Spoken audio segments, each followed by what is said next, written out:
Polling ശതമാനം ഉയർന്നത് അനുകൂലമാകുമെന്ന പ്രതീക്ഷയിലാണ് UDF, LDF സ്ഥാനാർത്ഥികളും BJP സ്ഥാനാർത്ഥിയും. മണ്ഡലത്തിൽ വോട്ടുള്ള ACDF സ്ഥാനാർത്ഥി കെ ദാസ് 139 നമ്പർ ബൂത്തിൽ വോട്ട് രേഖപ്പെടുത്തി.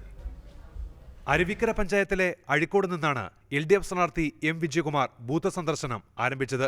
പോളിംഗ് ശതമാനം ഉയർന്നത് അനുകൂലമാണെന്ന കണക്കുകൂട്ടലിലാണ് M. വിജയകുമാർ. പോളിംഗ് അനുകൂലമാണ് LDF-ന്, കാരണം അങ്ങനെയുള്ളൊരു ഇലക്ഷൻ വർക്കായിരുന്നു നടന്നിട്ടുള്ളത്.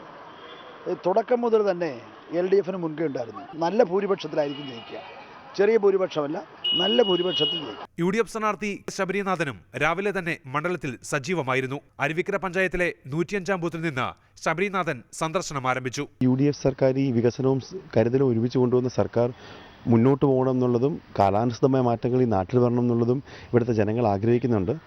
അതിനൊക്കെ കൂടെ ഞാൻ പ്രാപ്തിയുള്ള ഒരാളാണെന്ന് ജനങ്ങൾക്ക് വിശ്വാസമുണ്ടെന്ന് തോന്നുന്നു. അതുകൊണ്ട് നല്ല പ്രതീക്ഷയാണ്. പൂവച്ചൽ പഞ്ചായത്തിലെ വിരണകാവിൽ ആദ്യമെത്തിയ BJP സ്ഥാനാർത്ഥി O. രാജഗോപാലും വിജയപ്രതീക്ഷകൾ പങ്കുവച്ചു.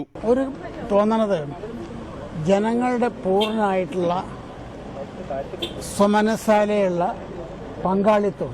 മണ്ഡലത്തിൽ തന്നെ വോട്ടുള്ള ACDF സ്ഥാനാർത്ഥി കെ ദാസ് കോട്ടമ്പ്ര സ്കൂളിലെ 139 നമ്പർ ബൂത്തിലാണ് വോട്ട് രേഖപ്പെടുത്തിയത്. പാവപ്പെട്ടവരായ ആൾക്കാർ അവരുടെ വിശപ്പും പട്ടിണിയും അറിയുന്ന ഒരാളിന് വോട്ട് കൊടുക്കുക എന്നുള്ള ഒരു ട്രെൻഡിലാണ്. അതുകൊണ്ട് തന്നെ 100% വിജയ സാധ്യത. News desk reporter.